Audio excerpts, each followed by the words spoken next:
So in the previous lessons, we learned that germs are so small that we can't see them with our eye. And we also learned that there's germs in poop. And we learned that these germs can make us really, really sick. So if people don't use latrines or bury their stool, then flies can land on the poop. Poop can get into the food from the flies.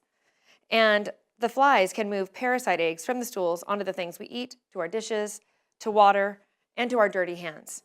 So then we swallow these eggs without even realizing it. And these are things that can make us really, really sick, right? So if stools are not disposed of properly, cows and pigs and chickens, they can also eat these eggs.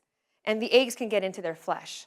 So if the meat is not cooked hot enough to kill the eggs, then people eat the meat and they get infected by the eggs. So this lesson is going to demonstrate how we can keep worms and parasites from entering our body. So worms and parasites is not always like a really comfortable subject to talk about, right? Just like diarrhea is not always a comfortable subject, and why we say poop a lot, because in our lessons, poop happens. So a lot of times we use props. And sometimes we're discussing this with children, right? And so these are great props. So when you're in your village, when you're, talking with your community, these props are wonderful. So then you'll walk around and you'll say, have you ever seen anything like this before? And then you go up to each person and you say, have you seen anything like this? And believe me, they're going to be like, what is that coming at me right now? What's up, Phil? Because we have a sick puppet who's got a lot of worms and parasites on it. And then we have this really clean and happy puppet, right? So this is going to be this demonstration of a sick puppet and a clean puppet having a really good conversation about how to keep worms and parasites from coming out of the body. But walking it through the team, walking it through the group, and having them touch it, letting that rub up against it, to take that fear. Hey, Paul. Kind of takes that little bit of, fear out of what's going on here and brings them into the lesson. So I'm going to need 4 volunteers. I'm going to need 2 men and 2 women.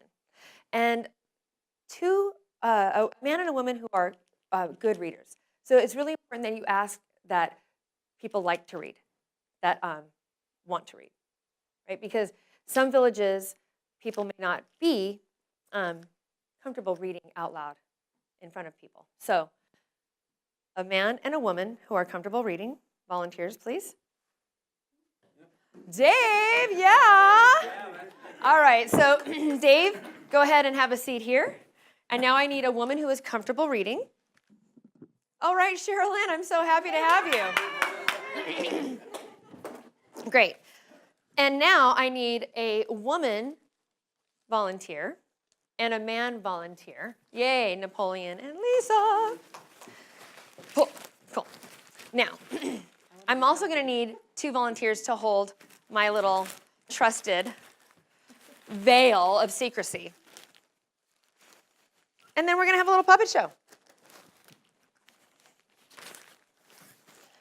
All right, so you put that on your left hand. Good, you be the sick one. And you put that on your right hand.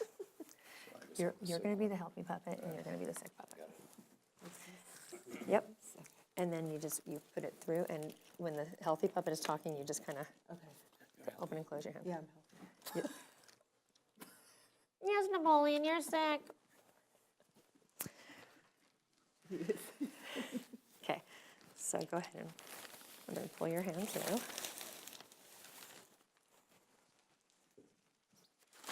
All right, let's give them have a little conversation there to each other, face each other. Beautiful. Now, this is the story of the sick and the happy puppet and how the healthy puppet gave the sick puppet some good information of how to keep worms and parasites from entering their body. I don't feel so good. What's wrong? I'm always tired. I'm not hungry, but my belly looks so big. It sounds like you have worms and parasites. Yuck, how did I get them?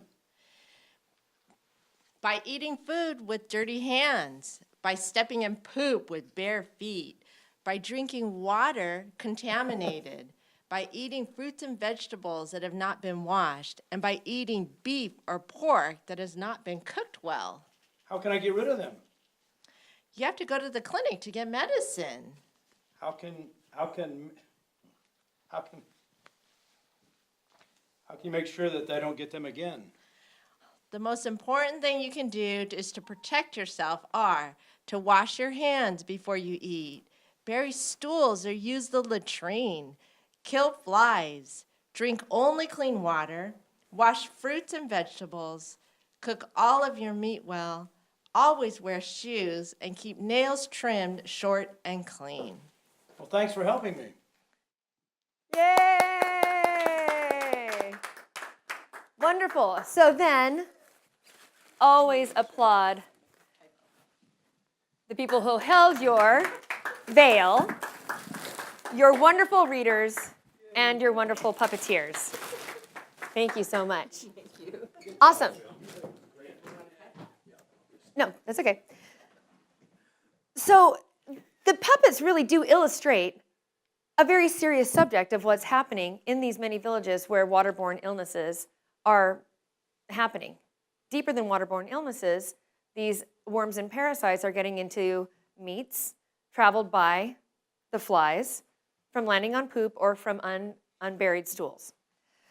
So using these puppets to illustrate, they might look at the puppets that we bring from our kits and say, that's a nice teaching tool, but we don't have any of that in our country, so what do we do? How do we use a teaching tool like that? So it's really kind of nice to start to engage the group by saying, do you have anything like this in your country? Could you make a puppet like this to help teach your community about worms and parasites? And the first answer might be no, right? But the answer is always in the room. So don't give that answer away. Say, do you have anything like this in your communities? Yes, we have paper bags. Perfect. A paper bag is excellent. And then encourage more answers because maybe they're wearing socks. Maybe they have something like that or a nylon. And then ask them what might they use for hair.